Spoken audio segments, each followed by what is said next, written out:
sodaku atas apa? Ma'ahadulloha alaihi, atas segala sesuatu yang sudah dijanjikan kepada mereka oleh Allah.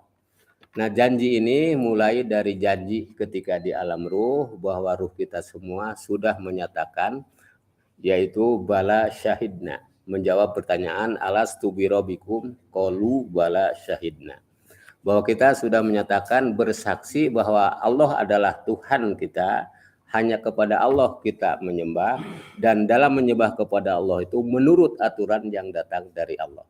Nah, itu janji ketika bersatu ruh kita dengan jasad dan kita hidup di alam ketiga ini setelah alam ruh, alam rahim, dan alam dunia. Nah, di alam dunia ini maka komitmen atas ahdu fi alamir ruh itu tidak semua.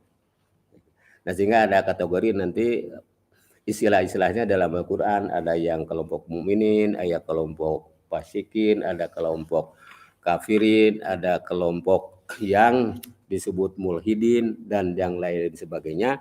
Itu kategorisasi ketidakkomitmenan ya atas janji di alam ruh tadi. Nah, oleh karena itu yang komitmen tadi, rijalun sodaku ma'ahadullah alaihi, ini sangat terbatas.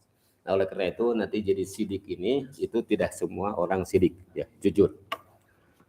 Nah, saking sulitnya mencari kejujuran ya di alam dahulu, itu cerita-cerita para filosof bahwa katanya apa itu namanya di Athena di Yunani, Aristoteles ya, siapa itu nanti dikoreksi kalau salah. Yang penting bahwa ada seorang filosof saking sulitnya mencari kejujuran pada saat itu, sehingga filosof tadi pada siang hari membawa lampu patromak lah gitu. Nah, pukul 12 jalan-jalan ke tengah jalan terus keliling-keliling. Waktu ditanya oleh masyarakat, ini sedang apa filosof? Oh, saya sedang mencari orang-orang jujur. Jadi di siang hari pun itu orang jujur dicari bawa lampu tidak ketemu. Nah, apalagi kalau kekinian gitu ya. Nah, itu untuk menunjukkan bahwa betapa sedikitnya. Nah, kemudian dalam Quran surah Muhammad ayat 21, falau sodaqullaha lakana khairul lahum. Nah, ternyata ini pilihan. Kalau milih kita jujur itu adalah kita berada memilih kebaikan. Dan kebaikan ini baik menurut Allah, bukan baik menurut manusia. Menurut manusia bisa jadi jujur itu ada yang dianggap tidak baik gitu. Jadi ketika misalnya mau melakukan perkeliruan bahwa itu adalah tidak jujur, lalu itu di sana dinilai kejujuran adalah mereka menganggap itu sebagai sesuatu yang dianggap baik padahal itu tidak baik. Nah, jadi yang jujur kepada Allah itu oleh Allah Subhanahu wa taala diberikan satu istilahnya sebutan ya, status lakana khairul lahum, yaitu sebagai kelompok orang-orang yang berada pada posisi sebagai orang-orang yang baik. Nah, kemudian nanti di akhirat bahwa hanya kejujuran itulah yang berguna sebagai bekal dan yang akan menjadi sebab kita memperoleh ridho Allah. Dan dari ridho Allah Subhanahu wa taala itu kita akan memperoleh apa yang disebut balasan surga. Nah, ini dijelaskan dalam Quran surah Al-Maidah ayat 119. Allah berfirman, "Hadza yaum yanfa'us shadiqina sidaqahu." Jadi pada hari nanti, di hari terjadinya balasan amal di akhirat, terjadinya persidangan ya, antara amal-amal kita disidangkan nanti di pengadilan akhirat, itu yang akan menyelamatkan adalah kejujuran. Jadi kejujuran ini nanti itulah yang bermanfaat bisa menyelamatkan kita. Nah, oleh karena itu sidik ini termasuk jalan kita bisa memperoleh ridho Allah, memperoleh bisa usul sampai kepada Allah Subhanahu wa taala. Nah, jamaah hafizakumullah, bagaimana para ahli mufasir, ahli tafsir menafsirkan ayat-ayat tadi, terutama para pakar ahli akhlak. Antara lain menjelaskan bahwa la buddha lil muridi al-thalibi suluka sabilin najah wal wusuli ilallahi ta'ala min ayatahaqqaqo bisifati salasin. Bahwa dituntut bagi orang-orang yang berkehendak dan melakukan perjalanan ke jalan keselamatan dan jalan sampai kepada ridho Allah Subhanahu wa taala harus membuktikan ada pada dirinya sifat dan perilaku 3 hal. Yang pertama adalah asidku, yaitu perilaku kejujuran. Yang kedua al-ikhlasu, yaitu ikhlas. Ini masalah motivasi kerja. Kemudian karena hidup ini banyak tantangan, wasobru dan sabar. Jadi ini 3 pilar ini, sidik, ikhlas, sabar, itu adalah 3 pilar yang akan membentengi dan akan mengantarkan kita sampai kepada keselamatan dan sampai kepada ridho Allah. Li'anna jami'a sifatil kamali la yatahala bihal insanu illa iza kana mutasifan bihadihi sifatis salasa. Jadi seseorang bisa disebutkan kamil, sempurna, manusia itu akhlaknya, termasuk akhlak yang terpuji, tidak tercela jika 3 sifat itu melekat ada pada dirinya. Wa kadzalika la tatimul a'malu illa biha, karena amal kita itu tidak akan sempurna jika 3 pilar ini tidak ada pada diri kita, tidak ikhlas, tidak jujur, ya, tidak sabar. Faiza faraqatil a'mala fasadat lam tanalil qabula. Jika 3 perkara itu tidak ada pada diri kita, maka amal-amal kita ini menjadi rusak dan amal kita tidak akan diterima. Misalnya kita melakukan hablum minallah, akhlak kita kepada Allah itu antara lain sholat maktubah, sholat yang nafilah, sebentar lagi kita saum. Tapi saum kita itu bukan karena ikhlas, bukan karena Allah, tapi karena takut lah. Karena lingkungan ini kita malu. Jadi karena malu, karena dilong manusia, karena malu oleh manusia, bukan malu oleh Allah, lalu ikut berpuasa tidak ikhlas. Lalu juga pura-pura karena ini ada kepentingan tertentu bahwa hadirnya kita ingin ada dukungan-dukungan, ya maka itu tidak jujur, jadi bohong. Ya. Dan ketika misalnya nanti terdampar oleh berbagai tantangan dan rintangan itu tidak menjadi pemicu untuk lebih meningkatkan amal, tapi justru dia berada terjebak pada putus asa dan lari dari kenyataan jadi berhenti. Misalnya capek ngaji terus, ya banyak tersindir, banyak tersinggung dan seterusnya. Lah udahlah, tidak. Nah itu tidak ikhlas, tidak sidik dan tidak sabar. Nah kemudian bahwa sabar ini itu menurut para ulama berbeda-beda dalam membaginya. Nah antara lain Abdul Qadir Isa ini mengutip pendapat ya tokoh ya, ilmuwan ilmu akhlak yaitu Imam Ghazali, Abu Hamid bin Muhammad al-Ghazali. Ghazali ini pemintal bulu hewan untuk dijadikan wol, karena Hujatul Islam Al-Imam Ghazali itu tidak menjadikan ilmunya sebagai untuk mencari dunia, ya. Tapi dia duniawinya itu keturunannya ada pada profesi, keahlian, kerajinan, industri dalam bentuk ghazal, yaitu memintal bulu domba. Sebelum perjalanannya beliau sampai ke jadi rektor An-Nizamnya, ya, pada zamannya.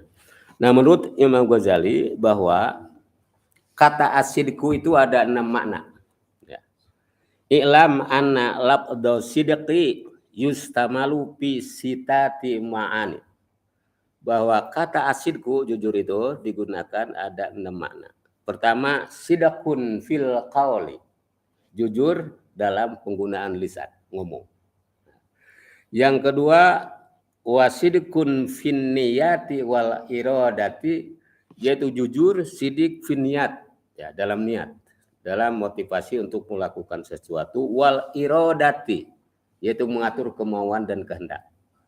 Jadi kehendak dan niat itu di sana apakah jujur atau tidak.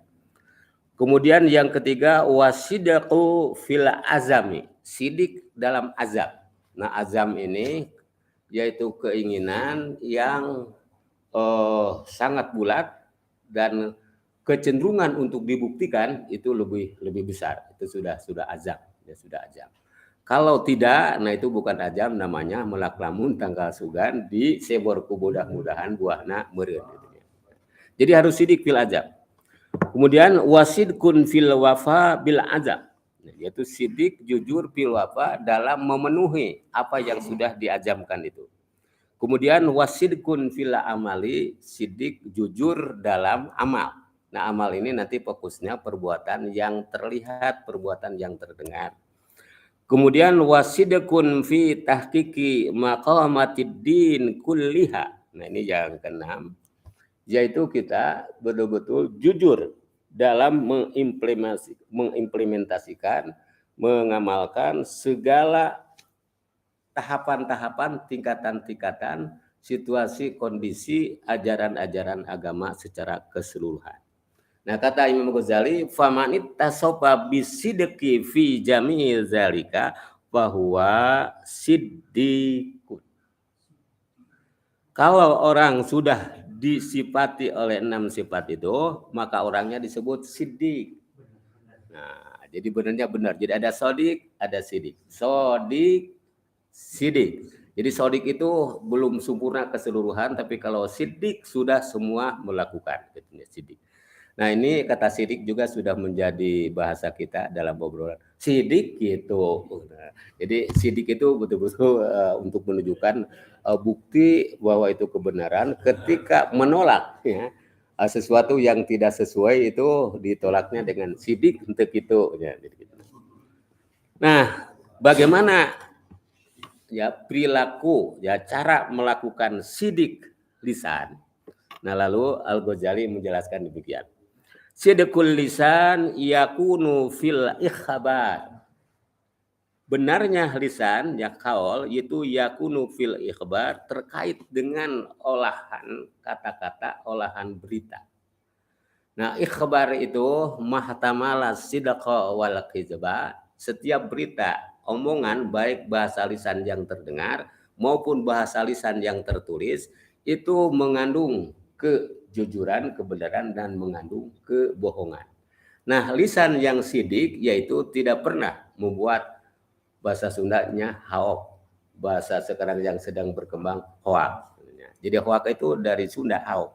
Ya, orang yang haok itu nggak ada apa-apanya, gede haok sih teman gitu kata Pak RW. Nah, itu haok. Jadi hoak, bohong juga nya gitu, padahal barang dia kurang disengor deui lumpat. Haok. Haok, lebah haok ya bungkul. Nah, ini lisan itu dalam memverifikasi setiap berita tadi, wa fihi yadhulul wafa bil wa'di wal khalafi fihi. Apakah ketika kita melakukan transaksi sesama itu melalui perjanjian lisan, kita sesuai enggak, kita komitmen enggak dengan perjanjian itu? Ketika kita menyatakan secara lisan ya, itu perbuatannya harus terbukti ya. Kalau kita melaksanakan ya, tapi kelakuan kita tidak, nah itu kita belum sidik dalam lisan kita.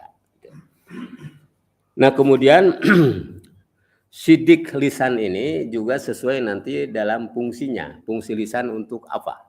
Nah, yang mulia lisan itu adalah ketika dibasahi, basahnya lisan itu karena zikir kepada Allah Subhanahu wa taala. Ini yang paling hebat.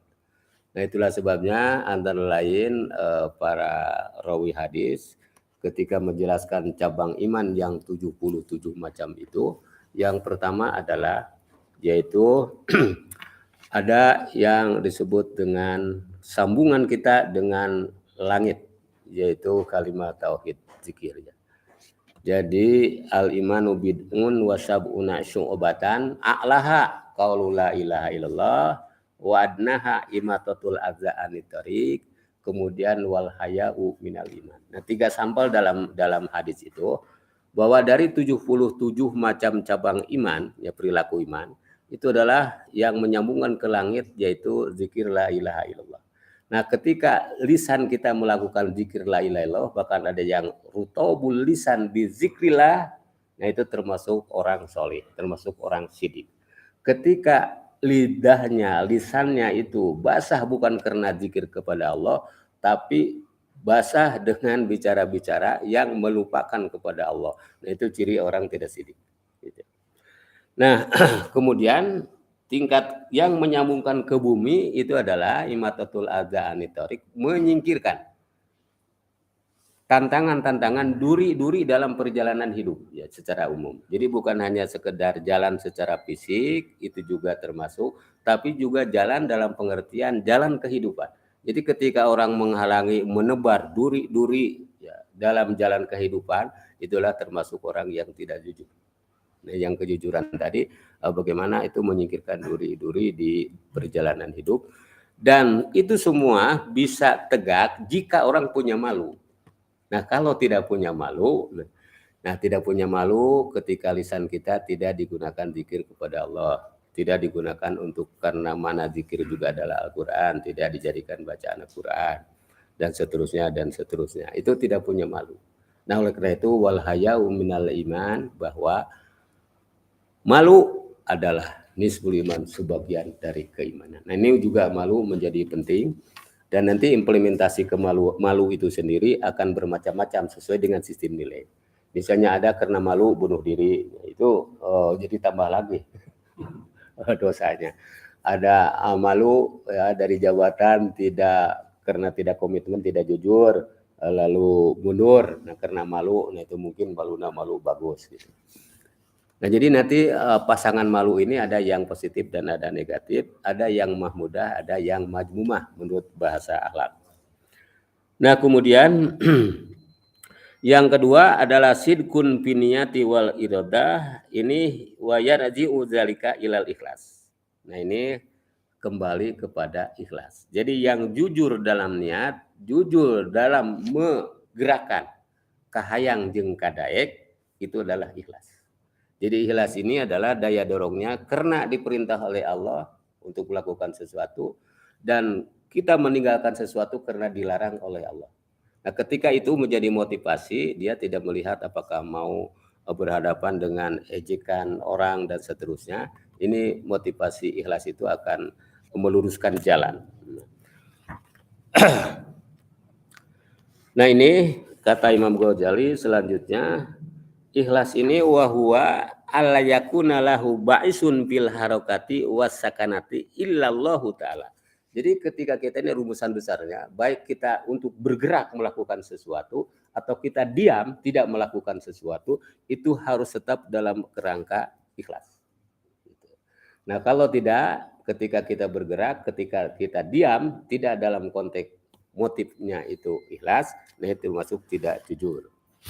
Kemudian yang ketiga itu adalah sidkun bil azam, ini yaitu sidkun alal amali lillahi ta'ala, yaitu komitmen, disiplin kita untuk merealisasikan apa yang menjadi kehendak tadi karena motivasi karena Allah, diwujudkan dalam amal yang terlihat, dalam amal yang instrumennya yaitu raga kita, yang raga lahir. Yang kelima yaitu sidkun fil amali hatta la tadulla a'maluhu zahirah ala amrin fi batinihi la yutasawwu bihi.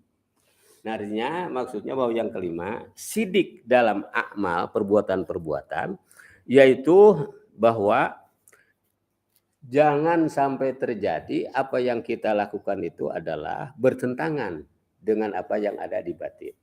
Apa yang ada di batin ini bertentangan dengan perilaku lahir. Nah, itu tidak jujur dalam amal.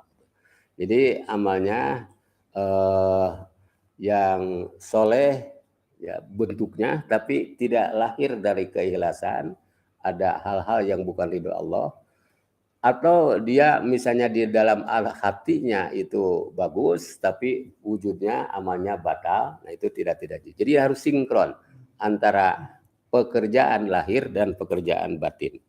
Yang keenam yaitu as-sidqu fi maqamatiddin. Nah, ini maksudnya kata Al-Ghazali, Yaitu ini sidik dalam situasi kondisi mengatur kondisi jiwa kita, ruhaniyah kita.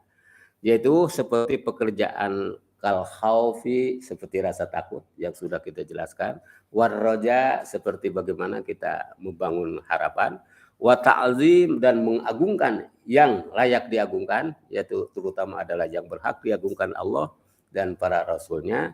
Kemudian wal zuhdu dan sikap mental tidak dikuasai oleh dunia tapi menguasai dunia. Dunia tidak dibawa ke dalam sholat, dunia tidak dibawa kepada ketika kita berkonsentrasi baca Quran, ya. Lisan kita baca Quran, tapi pikiran dan hati kita dunia itu masuk. Ya, tidak dibawa.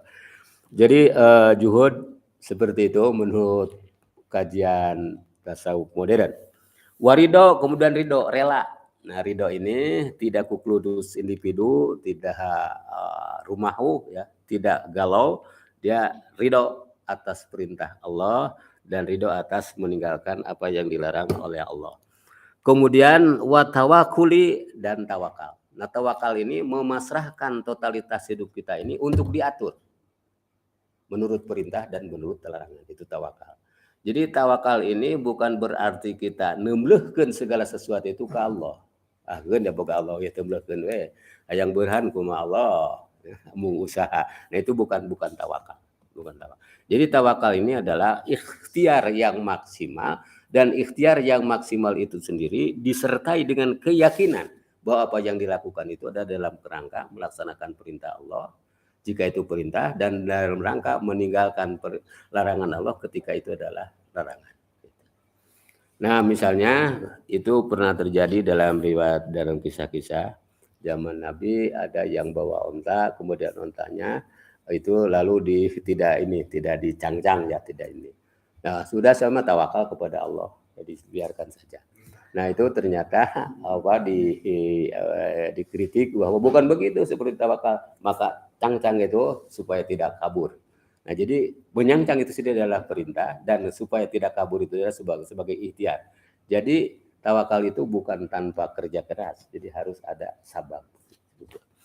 Nah, ini penjelasan menurut Imam Al-Ghazali. Ini masih banyak pendapat-pendapat para imam, antara lain nanti Qadi Zakaria Al-Ansari, pendapat menurut Al-Qusairi, dan pendapat-pendapat yang lainnya. Ini masih terkait dengan masalah as-sidaqu. Nah, sampai di sini dulu kita tanya jawab, dan kalau nanti ada waktu kita teruskan. Kalau nanti seri untuk masalah yang kelima ini, masalah sidik, nanti kita lanjutkan pada pertemuan berikutnya. Jadi pada kesempatan ini baru kita sampaikan tentang dalil-dalilnya tadi tentang sidik, kemudian pengertian dari sidik itu sendiri, dan pembagian sidik menurut pendapat Imam Ghazali, dan belum menurut pendapat-pendapat yang lain.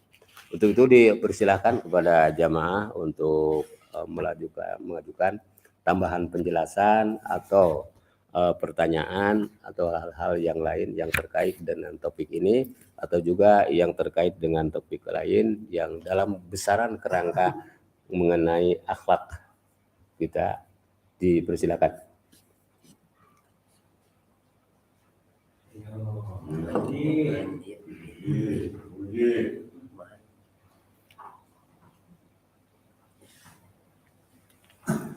Mangga? PRW. Assalamualaikum warahmatullahi wabarakatuh. Waalaikumsalam warahmatullahi wabarakatuh. Ini Pak Haji, mohon penjelasannya. Barangkali ini ada yang mungkin di balik kalimat ayat ini mungkin ada rahasia yang tersembunyi, kata Allah. Dan untuk manusia, apakah ini manusia ini yang pertama? Apakah ini manusia ini lagi sakarat atau udah meninggal? Yang ini wajib kayak baru kita ulah akhirtani ila ajalin qarib. Pasok aku minasolihin. Kenapa? Hanya keduanya itu dia itu nggak bisa diajarkan haji itu untuk bisa sholat, bisa zakat, tapi dia malah untuk bisa sedekah. dan amal soleh gitu Pak Haji. Jadi yang pertama, apakah ayat itu manusia itu minta pada Allah supaya aku Rabbil Alamin diajarkan meninggal itu, apakah itu mau meninggal atau sudah meninggal pertama? Yang keduanya yang itu kenapa itu boleh tidak siapa kok minta sedekah, nah maksudnya enggak minta sholat ya kan itu gitu Pak. Gitu aja. Assalamualaikum warahmatullahi wabarakatuh. Waalaikumsalam, bagus Pak Haji. Nah, jadi ayat itu yang laula akhiratani ila ajarin qarib sedak itu adalah termasuk tambahan dalil pas sedak itu dalil sidik. Tapi dia minta sidiknya terlambat. Nah, ayat itu konteksnya nanti keterlambatan penyesalan itu ada menjelang tutup umur, ya, karena umur diukur napas di alas, yaitu dalam bahasa kedokterannya sedang naza, juga disebut dengan sakaratul maut. Di sana ada kesadaran. Dan kesadaran orang ketika sakaratul maut itu, karena juga dijelaskan dalam Quran surah yang ayatnya 19, ya, termasuk 19 ayat, yaitu surat Al-Infitar. Jadi di sana itu ketika nanti ya iza samaun fatarot wajal kawakibun tasarot wajal biharu fujirat wajal kuburu bu'syirat alimat nafsun ma qadamat wa akharat.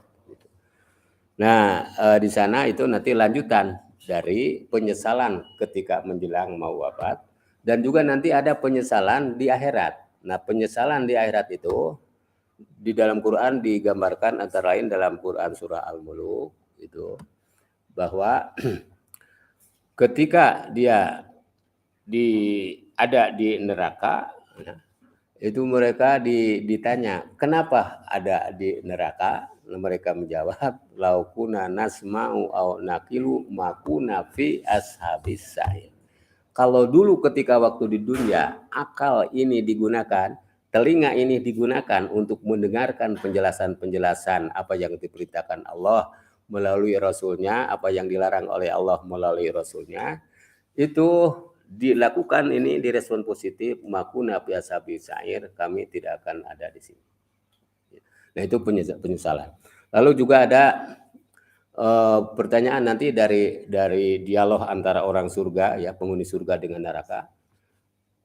Kenapa ya Anda ada di neraka sakor? Jadi nanti ada neraka, ada sakor. Masalah kakum pis sakor. Nah, kata salaka sejadi bahasa Sunda seseleket. Jadi masalah kakum pis sakor. Kunaon anjeun seseleket di neraka sakor. Nah, mereka menjawab lam naku minal musholin. Dulu tidak pernah sholat. Pernah sholat ke? Pernah oke disolatkan. Jadi tidak pernah sholat. Lam naku minal musholin. Kemudian lam naku nut'imul miskin. Tidak pernah memberikan tanggung jawab kepada orang-orang yang fakir miskin. Nah, itu pengakuan-pengakuan penyesalan. Nah, jadi ketika yugorgir itu ruh sudah akan sampai ke sini, di sana itu bahasanya, cuman kita tidak terdengar. Tapi itu jeritan-jeritan itu yang ditampakkan dalam bentuk bagaimana bahasa tubuh, mata melotot dan seterusnya seperti ketakutan dan ini, karena di sana waiza balagotil hulkum wa antum hina idzin tanjurun. Ketika ini sudah sampai ke hulkum, ke tenggorokan, ruh itu ditanjurun, diperlihatkan kepada kalian gambar ropian, tempat balasan amal. Nah, ternyata balasan amalnya itu karena rebo oleh amal salah, tidak amal soleh, gambar ropian pinarakan. Nah, di sanalah ngajerit. Protes ya Allah atretkan. Nah, punurkeun deui. Nah, itu jawabnya bagaimana? Dipunurkeun kumaha pan baheula geus aya pengumuman dina sapeker. Geus ayeuna anu azanna oge, suarana oge olahan dianggap ngaganggu ku maneh. Dan seterusnya. Alam ya'atikum nadir. Nah, can datang ka pungkur ke waktu di dunia, ke waktu cager yang mengajak, yang memberikan peringatan. Dan itu diakui nanti. Ya, pokoknya atretkeun geus teu kuat. Nah oleh karena itu ketika orang yang disebut baliguha ada yang seminggu tapi Gusti bisa ngomong segala macam itu sedang protes. Ingin Pak Asodaku jujur ngaku orang mukmin keimanan anak ingin diisi. Ngaku sebagai muslim kemusliman anak mau diisi. Tapi kenapa Kak? Karena umur diukur napas di alas ya tidak. Karena ijazah ajalhum la yastakhiruna sa'atan wa la yastaqdimun. Itu tidak bisa diatretkan karena itu noyo. Dulu kan sudah diberi kesehatan, sudah diberi nikmat. Ya, jarak antara rumah ke masjid itu kalau masalah fadilah lebih hebat yang jauh ke masjid lalu dia ke masjid itu ganjaran lebih besar ketimbang yang dekat. Tapi ini kan anehnya jangankan jauh, dekat juga tidak. Kalau ke mall menepi ya. Yang pakai angkot, pakai sama, tapi ini hanya beberapa jengkal misalnya ke masjid sering terjadi tidak nepi, tidak sampai. Nah itu nanti menjerit seperti itu. Nah ini jangan didengar, karena itu kan nanti khayalan dan ya nanti akan terasa karena ini adalah yang bicara, yang menjelaskan bukan manusia, bukan nabi, tapi langsung ini adalah yang membuat manusia yaitu Allah Subhanahu wa taala dalam Al-Qur'an. Jadi Quran tidak memerlukan pembenaran dari manusia, Quran sudah benar dengan sendirinya. Ketika orang membohongkan dan nanti pada saatnya dia akan merasakan dan akan mengakui bahwa apa yang dia dilakukan. Nah akhirnya karena rasa takut itu saking takutnya yang tadinya berat dengan segala macam tapi lebih berat ketakutan mengalami apa yang nanti menjadi balasan akhirnya keras mati. Nah disitulah bekal yang terakhir tadi apakah bisa merespon lakinu mau takut biqauli la ilaha illallah apakah dia bisa menjawab kalimat tauhid tadi yang hablum minallah ke atas itu la ilaha illallah atau tidak. Nah, ini jadi ada kewajiban. Jadi ketika sakaratul maut itu yang ada di sekelilingnya jangan disambut dengan nangis dan seterusnya, tapi harus ditomplokkan ucapan la ilaha illallah. Nah, karena waktu di dunianya tidak pernah melafalkan la ilaha illallah, zikir dalam pengertian seluas-luasnya, ya, gampang gitu malah la ilaha illallah dan seterusnya. Ulang ngagandengkeun batur dan naon dan zikir dan seterusnya malah seperti itu. Nah, hal-hal seperti itu tidak bisa mengikuti. Dan ini sudah diteliti oleh dokter seperti pernah sampaikan. Dari 1000 pasien di ruang ICU, dokter yang ngerti mentalkilkan orang yang sedang nazah, yang sedang sakaratul maut, ternyata yang bisa mengikuti dari 1000 pasien itu sampai 1000 pasien hanya 70 orang. Jadi 930 orang lagi tidak bisa mengikuti melafalkan la ilaha illallah. Nah, kalau itu la ilaha berbunyi itu man kana akhiru kalamihi qaula la ilaha kana dahlal jannah. Dan yang siapa yang mengatakan waktu berpisah ruh dengan jasad la ilaha illallah itu dia termasuk ahli surga. Nah itulah makanya yang hidup dan mati dalam pengertian ilmu zikir itu orang yang hatinya tidak ingat kepada Allah, pikirannya tidak ingat kepada Allah dan lisannya tidak pernah basah melafalkan zikir kepada Allah, itu adalah hatinya mati. Jadi dia sudah mati sebelum mati. Jadi hatinya mati. Nah, untuk menghidupkan kembali hati yang mati itu yaitu melalui talim, melalui talqin, melalui kita sekarang sedang hadir di sini itu setelah tidak disadari itu sedang berfungsi, memfungsikan menghidupkan hati kita, menghidupkan pikiran kita agar kita termasuk yang hidup, tidak termasuk yang mati. Dari itu ketika kita menghidupkan kalbu kita ini termasuk akhlak atau perilaku yang terpuji. Nah begitu Kiai Endang. Ya. Maka ini kayak Ikhlas ada pertanyaan. Ya. Tentang keimanan seseorang itu menurut salah satu hadis tidak terlepas dari hati dan lisan. Sesuai dengan sabda Nabi Muhammad SAW, la yastaqimu imanu abdin hatta yastaqima lisanuhu qalbuhu wa la yastaqimu qalbuhu hatta yastaqima lisanuhu. Janten tina menurut hadis eta tina Ihya Ulumuddin, tina perkawis keimanan seorang itu tidak terlepas dari hati, dan hati dicontohkan dengan lisan. Berarti itu kedah konsisten dalam kelurusannya gitu Pak Haji. Sedangkan iman khususnya saya sendiri, baik hati maupun lisan banyak sekali kejelekannya, kekurangannya dan kesalahannya. Itu bagaimana menurut keimanannya Pak Haji? Hatur nuhun Pak Haji. Jadi kaitan qalbu, kaitan lisan dan kaitan organ tubuh lahir itu merupakan satu kesatuan. Jadi harus satu makna. Nah itulah ketika pekerjaan hati, pekerjaan lisan, pekerjaan yang lahir itu merupakan satu kesatuan sama, itulah sidik. Sedangkan ketika itu berbeda, itu bukan sidik tapi kizib, dusta lawannya. Dan dusta ini nanti diberikan gelar, diberikan stigma, diberikan nomenklatur oleh Allah ya dalam Al-Qur'an juga dalam Al-Hadis, itu sebagai kelompok manusia-manusia yang munafikun. Nifak. Nifak ini tidak sesuainya antara A dengan B, tidak sesuainya antara hati dengan lisan, tidak sesuainya antara hati dengan perbuatan. Itu nifak, munafik. Ya, munafik. Jadi munafik ini ada di tengah-tengah antara yang komitmen dia iman dan muslim secara konsisten, dan ada yang kafir menolak konsisten meninggalkan keimanan dan kemusliman. Nah ini kalau yang munafik itu ada di tengah-tengah. Dia sholat, tapi sholatnya itu Quran menyebutkan huzuan walaibah, bagaikan yang sedang bermain-main. Ada yang mukaan mutasadian, yang seperti orang yang sedang bersiul dan sedang bertepuk tangan. Nah itu dia sholat, nah itu sholatnya orang-orang munafik seperti itu. Jadi perbuatan lahirnya sholat, tapi hatinya itu digambarkan sebagai orang yang sedang bersiul, sebagaikan orang yang sedang bertepuk tangan. Bahkan huzuan walaibah itu sedang dia bermain-main.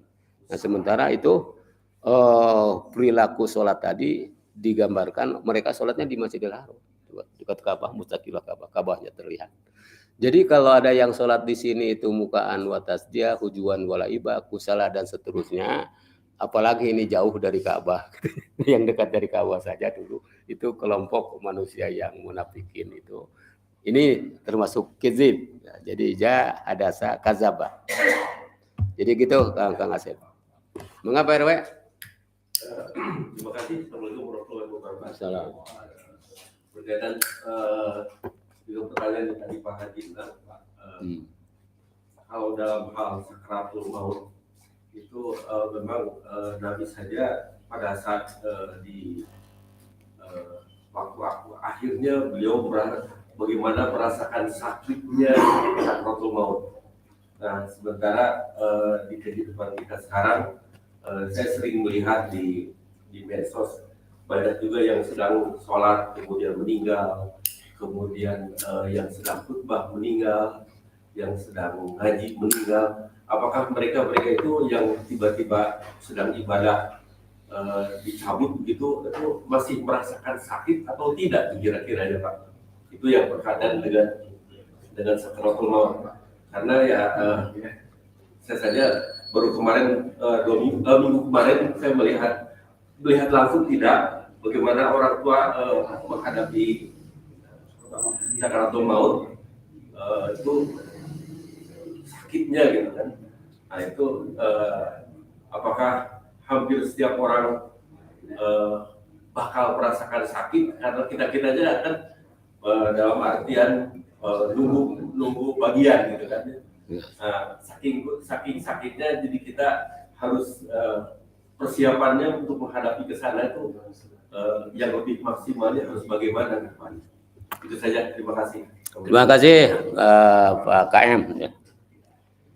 Jadi apa yang dialami oleh setiap insan, kullu nafsin dha'iqatul maut, jadi satu-satunya yang pasti yang hidup ini akan merasakan mati. Dan proses mati itu penjelasan apa yang dialami oleh Nabi kita ya, itu diinformasikan bahwa sakitnya luar biasa. Nah, oleh karena itu yang namanya sakit itu puncak kesakitan adalah mati. Jadi kalau belum sakit, belum mati itu belum puncak mati. Jadi kalau yang dikatakan saking sakitnya, jadi saking dari saking itu ya sakit itulah mati. Jadi kelimak mati itu sakit itu mati. Jadi bakatku nyeri, mati. Jadi mati itu adalah puncaknya kesakitan. Jadi saking sakitnya sampai mati. Jadi di luar mati tidak sakit. Nah, muncul nanti apakah kemudahan-kemudahan yang sedang sujud, yang sedang sholat, yang sedang ngaji, ya, baca Quran, kemudian yang sudah khutbah atau sedang ceramah kemudian wafat. Nah, itu nanti dijelaskan oleh Imam Al-Qurtubi dalam At-Tazkirah Al-Qurtubi, juga oleh para solihin, siapa ini, tirai-tirai amalnya dia sudah ada dengan yang dicintainya, yaitu Allah Subhanahu wa Ta'ala, dan jalan untuk bisa bertemu dengan yang dicintai itu adalah mati. Nah, oleh karena itu mati adalah satu kenikmatan karena akan bertemu dengan yang dicintai. Nah, apakah ada sakit? Ada, tapi saking itu dia mahabbah kepada ingin bertemu dengan yang dicintai, sehingga itu hanya dirasakan oleh fisik, tidak oleh rohani. Contoh konkret, kita menunggu apa yang kita cintai di stasiun, satu hari tidak makan tidak terasa lapar. Kenapa? Karena ingin bertemu dengan yang kita kasihi. Nah, jadi mereka itu ya sudah sampai ke tingkat itu. Caranya ya tadi dia tidak pernah ketinggalan sholat yang maktubah, yang nafilahnya apalagi yang maktubah, kemudian dia tadi pembaca Quran karena wahyu Allah yang dibacanya. Kemudian ketika dia misalnya menjelaskan sesuatu ya, yang terkait dengan ilmu keislaman dari Al-Quran dan seterusnya, itu adalah jalan-jalan yang dicintai oleh Allah. Nah, jadi ketika dia wafat pada itu sedang berada pada proses membuktikan cinta. Dan ketika cinta tidak merasa apa-apa. Nah, oleh karena itu, maka ketika ada seseorang dia meninggalnya menangis, lalu dia tidak usah dibimbing baca lampu lailah sendiri atau baca takbir Allahu Akbar. Ya, ada yang seperti itu baca takbir. Nah, itu dia diperlihatkan tadi surga yang apa dia tinggalkan di dunia ini tidak ada apa-apanya. Nah, sehingga dia nangis itu kenapa nangis? Tidak nanti takut tidak jadi mati. Coba ya, yang sengaja dia menit sampai dia menangis. Jadi nangis dia takut tidak jadi mati karena sudah terlihat amalan. Jadi ada yang takut mati dan ada takut tidak mati karena sudah terlihat balasan amalnya tadi. Jadi itu kira-kira gambarannya antara sakit dan tidak. Nah, oleh karena itu langkah-langkah kita ini dengan pendekatan kajian ilmu akhlak Islam tadi untuk mengantarkan bagaimana perjalanan kita itu nanti di ujung terantarkan dengan akhlak yang karimah, dan dengan akhlak karimah itu sehingga kita bertemu dengan yang kita cintai yaitu Allah Subhanahu wa Ta'ala, dan karena cintanya yang disebut takkit itu nanti yang merasakan sakit saking sakitnya itu mati adalah hanya jasadi tapi rohaninya tidak. Terima kasih Pak Rewe begitu. Barangkali masih ada silakan. Silakan Kang Samsul.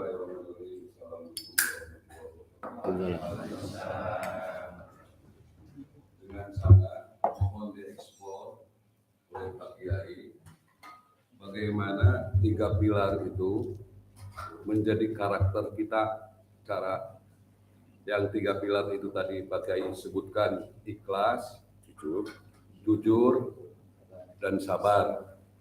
Karena tiap orang diberi karakter, misalkan untuk sabar. Orang diberi karakter emosional, bagaimana dia bisa sabar sementara dia karakternya emosional. Atau jujur, sebagaimana kita ketahui patron masyarakat kita kan patronisme. Bagaimana bisa kita hidup jujur di tengah masyarakat yang tidak ada kejujuran baik dari atas maupun di masyarakat terkecil. Apalagi kejujuran itu apabila masuk dalam struktur pemerintahan, saya kira sulit orang bisa jadi kaya raya punya itu, ataupun dalam dunia usaha. Begitu Pak Kiai. Kalau ikhlas itu masalahnya goib Pak Kiai. Karena ada seorang alim suatu hari didatangi malaikat dia merasa karena merasa alim tercatat sebagai ahli surga, padahal tidak ada karena sudah dia merasa sebagai orang alim. Mungkin begitu Pak, supaya dieksplor bagaimana 3 pilar itu menjadi karakter kita dalam pembelajaran sehari-hari. Mungkin tiada henti, tapi tetap masih minimalis aja. Gitu, terima kasih. Dalam pandangan ilmu alat Islam pada pakar menjawab, ada yang dengan ilustrasi bahwa ketika ikan ya, hidup di air laut dan air laut itu adalah asin, ini sebagai gambaran lingkungan, tapi ikan itu tidak terbawa asin ketika ikan itu hidup. Tapi hanya beberapa menit ikan itu mati lalu dia asin. Nah, jadi dengan ilustrasi itu kata para pakar ahli akhlak bahwa kita untuk menegakkan bisa sidik, bisa tadi sobar, bisa ikhlas, itu harus menghidupkan kalbu itu. Nah, menghidupkan kalbu ini nanti cara-caranya ada yang disebut dengan riyadhah. Riyadhah ini secara lahir itu jadi juga diterjemahkannya olahraga. Tapi riyadhah juga dalam bahasa akhlak itu adalah sebagai olah jiwa. Nah, bagaimana olah jiwa tadi adalah latihan demi latihan. Nah, misalnya nanti latihan ikhlas. Kok kita juga bisa ikhlas? Yaitu bahwa apa yang diperjuangkan kita untuk bisa membeli sate ini itu kerasnya luar biasa. Tapi ketika sate itu keluar dari sini, itu kita ikhlas. Loh, ingetnya ayo mahal ya, enggak. Nah, jadi itu sebagai gambaran juga kita kok bisa ikhlas. Yang tadinya kita perjuangkan itu bikin kadugu lupet nyawa, ninggalkan ngaji, ninggalkan sholat, yang bisa beli sate geus dibeli, nah bareng keluarga dia mau ningali aja juga. Melihat juga gak mau. Nah, itu berarti kalau tadi disebutkan karakter itu sangat sulit, kok itu bisa kita melupakan itu sate yang mahal? Nah, inilah yang dimaksud dengan riyadhah. Nah, oleh karena itu di zawiyah itu adalah studi atau sekolahnya orang-orang sufi, orang-orang ahli akhlak, itu ada riyadhah. Nah, riyadhah antara lain misal kalau misalnya termasuk tokoh yang rasionalis itu Ibnu Taimiyah, dia berzikir istighfar astagfirullahaladzim 5.000. Nah, kita latihan 5.000 duduk di sini. Bahkan nanti latihan mengikuti para orang-orang besar, itu zikirnya di atas gunung. Jadi zikir di atas gunung itu termasuk sunnah nabawiyah. Sunnah para nabi. Nabi Musa di Jabal Turi Sinina 40 hari 40 malam tidak bertemu dengan orang. Nabi kita ya, itu namanya tahanus di Guha Hiro di Guha Hiro di Jabal Nur, yaitu Gunung Cahaya, Gunung Padang. Nah, di kita Gunung Padang ada di Cianjur, jadi diarabkan Gunung Padang itu adalah Jabal Nur. Nah, Jabal Nur itu Gunung Padang, itu dulu itulah sejaman dengan nubuah, itu tempat-tempatnya dia zikir di atas. Nah, sekarang konon kabarnya yang 40 hari 40 malam itu bisa sendirian di Jawa Barat ini. Sesuai dengan pengalaman santri-santrinya, kita belum bisa bertemu, baru bertemu sekali Pak Haji, yaitu Buya Syakur. Jadi Buya Syakur itu nanti dia bulan Syawal programnya dari awal Syawal sampai nanti Dzulhijjah setelah beres, itu 40 hari, apakah Gunung Cermai atau kemana, dia sendirian dan tidak bawa bekal apa-apa. Ini cerita sedang melatih tadi gitu. Berlatihan sedang tidak bawa bekal apa-apa. Apakah nanti bisa nih dari mana makan dan seterusnya. Nah, ternyata ketika sudah dekat kepada Allah, ternyata Allah itu punya restoran di langit. Turunlah restoran. Ini ada dalam Al-Qur'an, Rabbana anzil alaina maidatan minas sama. Maidah itu kan ini, hidangan yang enak-enak minas sama dari langit. Nah, itu hanya diperoleh oleh orang-orang yang sudah lulus itu makomnya ke sana. Dan ini dari hasil latihan. ketika dilatih. Nah, misal sekarang latihan sabar, Kang Samsul. Dia tidak tahu bahwa dirinya wali, tapi dia sabar. Sabar dari apa? Sabar tidak ada hari tanpa dimarahi oleh istrinya. Akhirnya dia ingin istirahat, ingin mendengar ini apa sayup-sayupnya suara, nah bagaimana itu desisnya daun-daun pohon di gunungnya kena angin, itu indah lah gitu. Bagaimana berkicaunya burung-burung dan seterusnya. Ya, akhirnya pamit ke istrinya, ya, Mama, saya mau pergi Jor kayak itu. Kalau dicarikan di Jor gitu, wah, di Lebok Maung, di sabar. Deing di Lebok Maung sekarang ulah di Lebok Jelema we gitu. Akhirnya dia indit ke sana. Ya dia tidak bawa apa-apa juga. Nah, dia hanya sampai 3 hari 3 malam langsung pulang. Nah, pengalaman di atas itu ternyata sudah ada 3 orang yang dia sedang berkholwat di atas gunung itu, yang 3 orang, dan terlihat tidak bawa bekal apa-apa. Nah, ketika dia perhatikan itu setiap apa dia mau makannya aneh-aneh, dia kemana warungnya segala macam. Nah, akhirnya dia dekati, ya dia salam, Assalamualaikum, Waalaikumsalam, dijawab. Kamu sedang apa di sini? Sedang kholwat. Lalu mana bekalnya? Tidak ada. Lalu kamu ini dimakan segala macam. Ya saya berdoa kepada Allah kan maka ya. Coba saya doanya pakai tawasul. Tawasul bagaimana? Ya tawasul saya itu dengan menyebut nama wali. Siapa nama walinya? Yaitu wali yang setiap hari dimarahi oleh istrinya.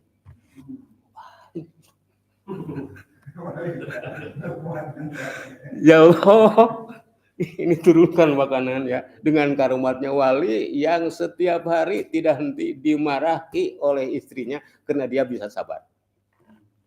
Nah, ini makom sabar luar biasa. Nah, akhirnya dia segera pulang menghaturkan terima kasih, jangan berhenti marah, jangan mati. Ternyata dengan sabar ini saya jadi wali. Tidak diberitahukan kepada istrinya. Pokoknya setiap hari awas, jangan meninggalkan marah. Nah, kira-kira ini yang sedikit aja ini latihan. Ya jangankan dimarahan setiap hari. Aduh, kadang-kadang pantau dijeblogan dan seterusnya. Jadi kira-kira, jadi konsepnya secara sederhana adalah dengan riadoh untuk pelatih. Sebab yang nama karakter itu, karakter asli adalah fitrah Allah alati patron nasa alaiha. Fitrah manusia itu adalah ini. Nah, kemudian kenapa ini menjadi penyimpangan dan seterusnya? Karena kita sudah disiapkan tantangan dan rintangan, yaitu adanya makhluk energi yang mengirimkan sinyal-sinyal ke kalbu kita supaya kita menyimpang. Dan kita sudah diberikan kuah ikhtiariah, yaitu daya tolak dan daya terima. Silakan. Ketika kita nggak bisa, cek saya komitmen. Oh saya nggak ngaji mah kesel saja. Ari ngusup setengah poe teh kesel. Pan saruana kok jeung diuk. Belum gitu. Mungkin ke husu eta. Nah jadi engke eta tina latihan husu ngusup eta kudu dibawa kana salat. Ini ngali umbul-umbulnya fokus. Nah jadi naon definisi husu? Khususnya fokusnya karena umbul-umbul gitu. Nah.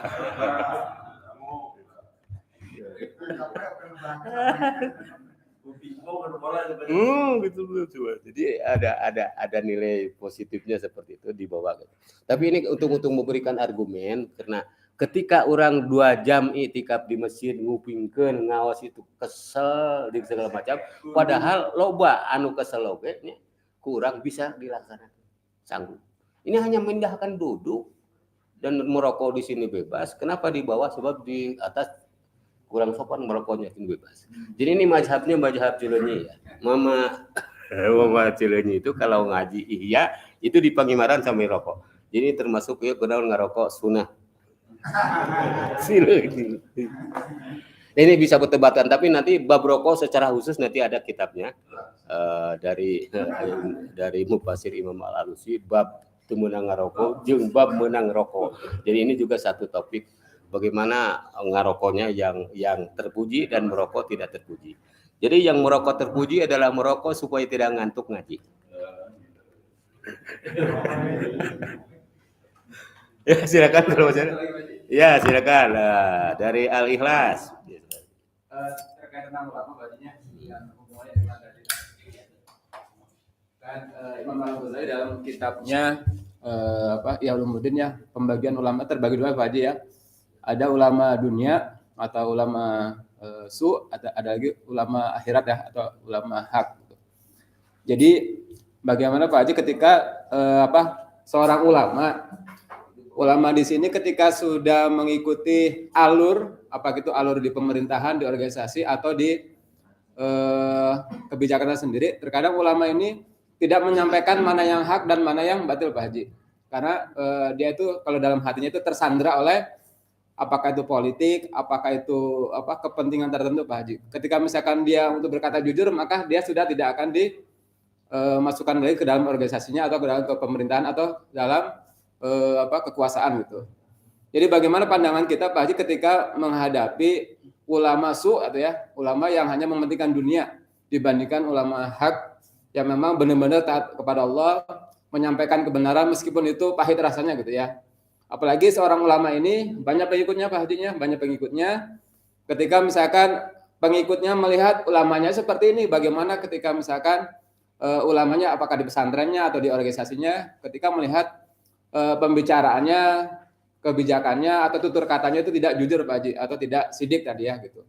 Bagaimana pandangan kita Pak Haji ketika melihat ulama yang seperti itu, ulama yang tadi ya ulama yang gitu Pak Haji ya dalam hal kita untuk kehidupan sehari-hari Pak Haji. Oke. Jadi mengenai siapa ulama itu sendiri, menurut Quran dalam surat Al-Fatir itu kriteria ulama utamanya adalah seperti yang sudah kita bahas ya, yaitu masalah haud. Jadi adalah kondisi situasi kejiwaannya itu khosyah. Jadi innama yakhsyallaha min ibadihil ulama. Nah, kata ulama sebagai jamak dari alim ya, atau ulama sebagai segat mubalaghah dari orang yang pandai, orang yang berilmu. Jadi saking berilmunya sehingga ulama, jadi ulama itu sangat berilmu. Nah, ternyata Quran hanya menyebut 2 kali. Satu ulama untuk yang Islam, satu ulama untuk Yahudi. Jadi ini artinya dengan langkahnya penyebutan itu berarti posisi untuk jadi ulama itu memang sangat langka. Nah, kemudian ciri utama itu innama yakhsyallaha min ibadihi ulama. Di sana pakai inama. Nah, inama ini adalah adatul hasri. Maksud adatul hanya saja. Jadi hanya saja. Nah, dengan hanya saja itu adalah menyingkirkan yang tidak termasuk karena hanya saja. Yaitu dia sangat-sangat khosyah kepada Allah. Nah, khosyah kepada Allah itu sendiri, jika sesuatu yang dia pahami dan dia kena ilmunya itu adalah sesuatu yang akan memperoleh kebaikan, dia takut tidak memperoleh kebaikan. Ketika sesuatu itu akan berbahaya, maka dia rasa takut, dia terjebak kepada yang bahaya itu. Jadi nanti takut kepada hal-hal yang negatif, takut kepada hal-hal yang positif. Kalau kepada yang positif takutnya takut enggak kebagian, kalau kepada yang negatif takutnya takut terjerat ke sana. Sehingga diatur perilakunya. Itu maknanya. Nah, kemudian indikatornya seperti apa? Kalau di akhir itu bukan hanya 2 tapi bermacam-macam memberikan kategori dari akhir Ihya Ulumuddin itu. Tapi karena tadi ada ulama ya, ada ulama ulama soleh. Jadi sederhananya rumusannya ulama adalah ulama yang mendatangi pejabat. Kemudian ulama yang tidak yang baik adalah ulama yang didatangi oleh pejabat. Jadi kalau ada pejabat datang ke sini ngilu ngaji itu namanya adalah ulamanya ulama baik dan pejabatnya pejabat baik. Jadi pejabat yang jelek adalah pejabat yang didatangi oleh ulama. Pejabat yang baik adalah pejabat yang mendatangi ulama. Tapi pengertian mendatanginya itu sendiri adalah dalam kerangka dia untuk memperoleh wasiat mau'izah. Ya, wasiat mau'izah itu karena yang disebut wasiat adalah dari atas ke bawah sebagai sesuatu rasa kasih sayang dan cinta, maka disebutnya wasiat. Jadi ketika ulama memberikan sesuatu kepada yang lain, kepada muridnya, kepada siapa saja, itu adalah dalam konsep akhlak mahmudah ini sebagai bentuk kecintaan. Jadi ketika orang itu misalnya dibentak, ketika orang itu adalah dia dimarahi dan seterusnya, marah dan bentakannya itu adalah ketika wasiat, itu adalah kasih sayang. Dan nanti akan terasa setelah itu lewat. Bayangkan ini banyak cerita, ini termasuk karomahnya ulama di Gendur, di Cianjur. Itu banyak yang datang ke sana digaplok, ditampilin. Tapi setelah ditampilin itu usahanya mati.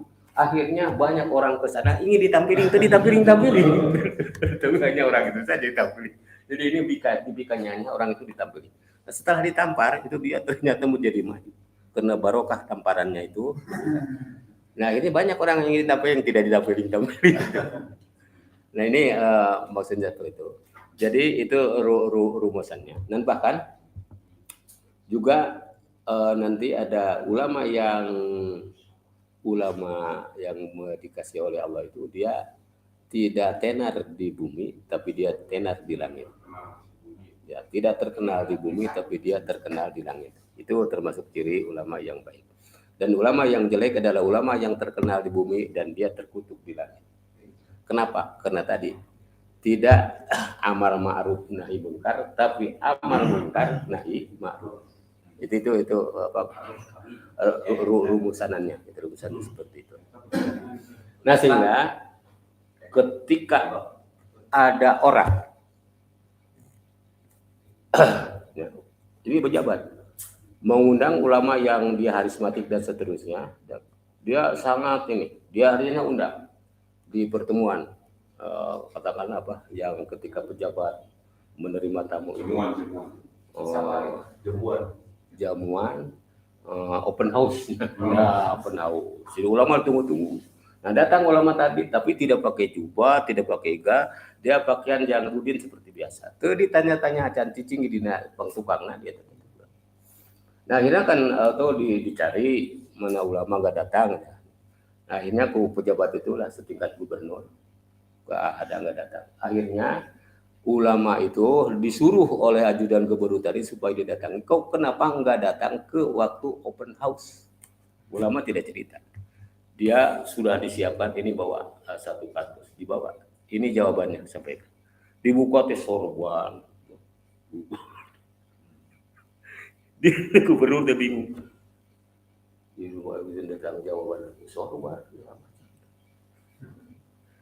Nah, ada untuk memberitahu bahwa gubernur itu menghargai yang lahir itu karena sorbannya, karena ini. Sehingga ketika dia Rudin datang ke sana, itu ditanya-tanya aja.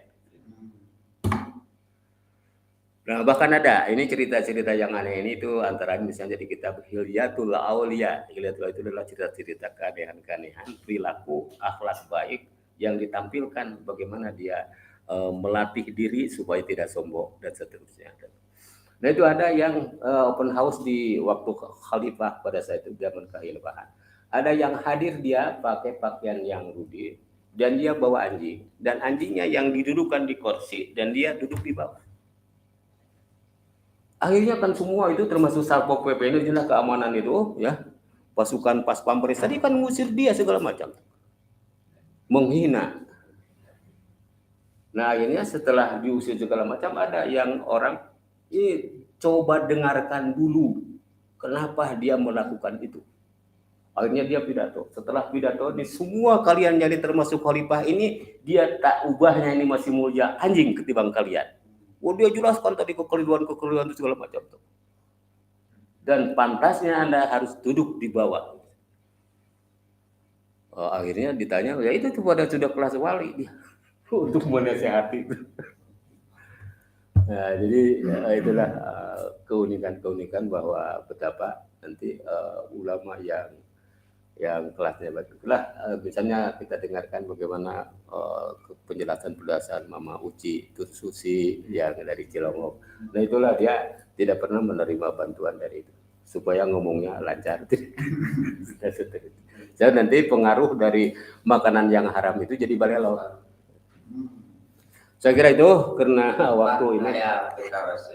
Ya. Punten Pak Kiai, aya pitaroseun di YouTube di channel Zona Nyaman ya. Izin bertanya Pak Ustadz, bagaimana hukumnya rokok elektrik pape hatur nuhun gitu. Ya deh di Jawas. Jadi bagaimana hukumnya rokok elektrik pape? Terima kasih ini yang bertanya ya. Jadi sudah mulai ada masuk ini ke kita. Jadi itu nanti tergantung yang ditanyanya ya, ketika menanyakan tentang hukum rokok termasuk yang elektrik itu juga karena bahannya adalah apa sari-sari yang dari bako tadi sudah diolah, nanti tinggal dihembuskan melalui elektrik tadi. Jadi itu tergantung kepada kiainya, pada ulamanya. Kalau ulamanya tukang merokok itu boleh. Kalau ulamanya tidak merokok itu haram.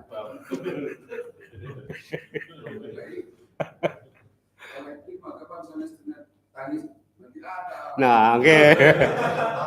Nah, itunya sudah diolah, Kang. Jadi itu air mata Nabi Adamnya sudah diolah, ya, dikeringkan. Nah, gitu.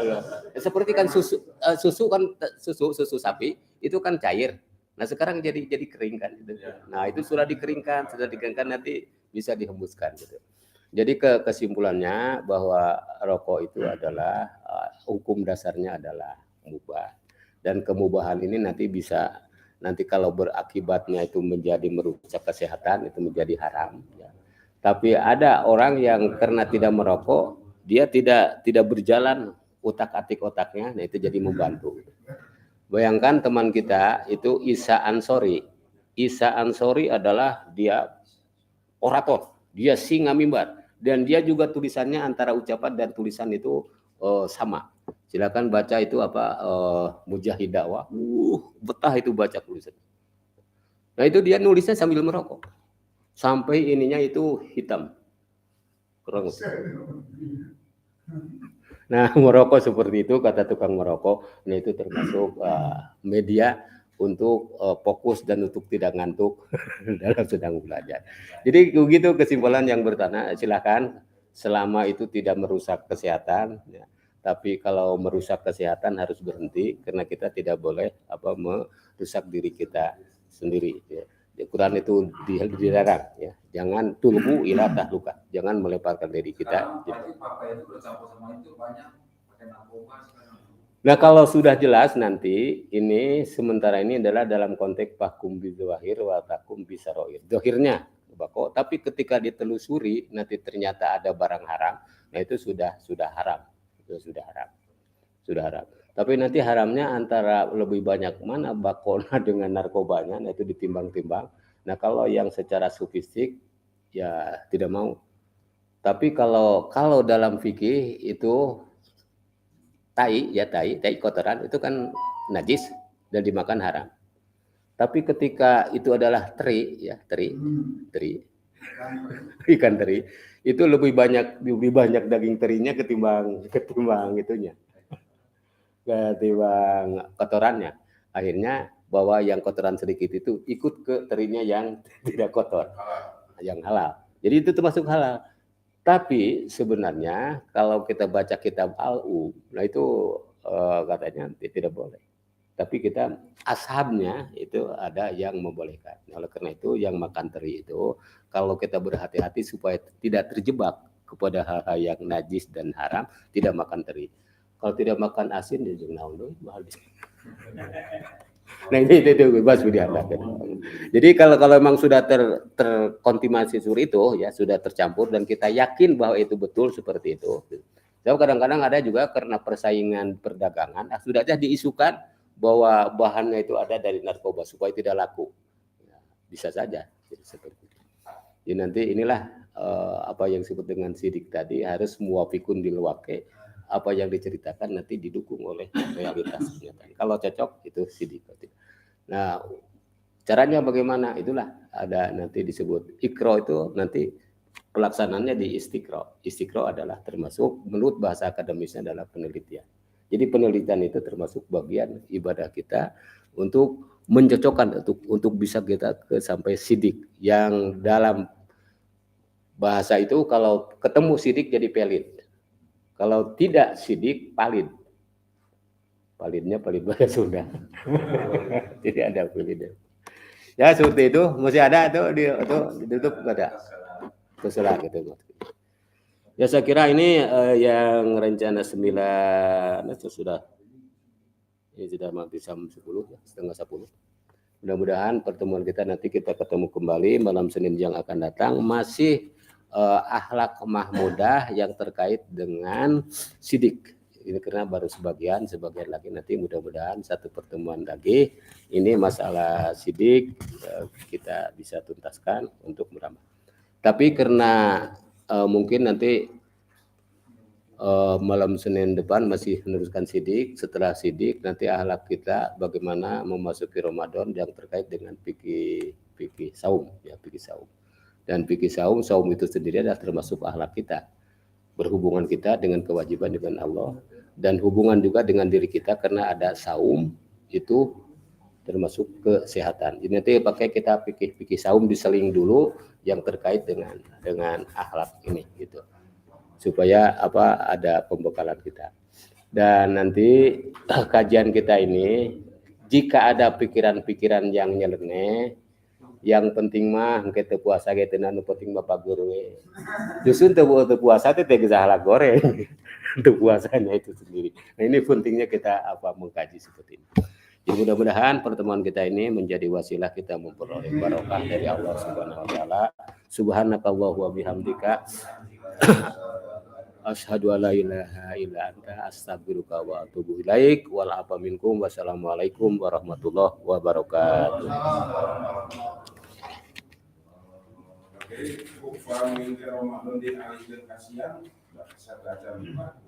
Kuma?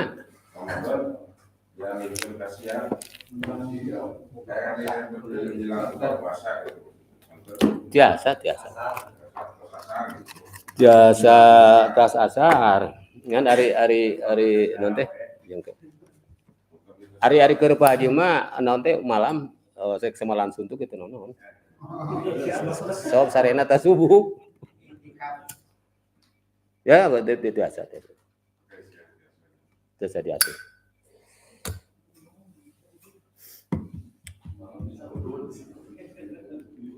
Oh, tuh bisa wudhunya bener ada, tuh bisa wudhu asar mah itu. Untuk bangke eta.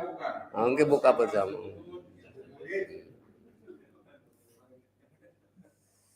Ya, kebarang kecelakaan buka sa minggu sekali. Anu khusus. Nanu taminang ke nanti asrul awahir nya upami di bade di diprogramkeun latihan itikaf ya. Jadi itu baralik tas isa teh cacing we buka. Asrul awahir 10 hari. Pamaman Jamaluddin terang. Iya, nyapa Kiai. Pamaman Jamaluddin atas ngabantos nyebar lingkal pasantren oge ka santri seueur. Sareng pakai sok ngarokok cenah di provinsi cenah. Bahas tuntas. Mantap.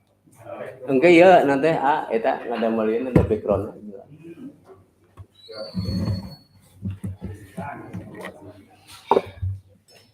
Assalamualaikum. Jadi make kiai teh sekaligus nama we keur ngadang-dang gerakan batu revolusi Mendan.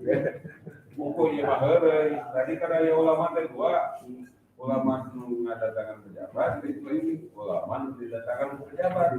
Aya teh ulama nu jadi pejabat. Saya. Oh, saya. Oe. Ulama. Oe. Arti lamun aya, lain ulama nu jadi pejabat. Ya, ulama oe. Ulama teh oe. Kan di sejarah khilafah kan ulama Rasyidin ulama rangkap kepala negara.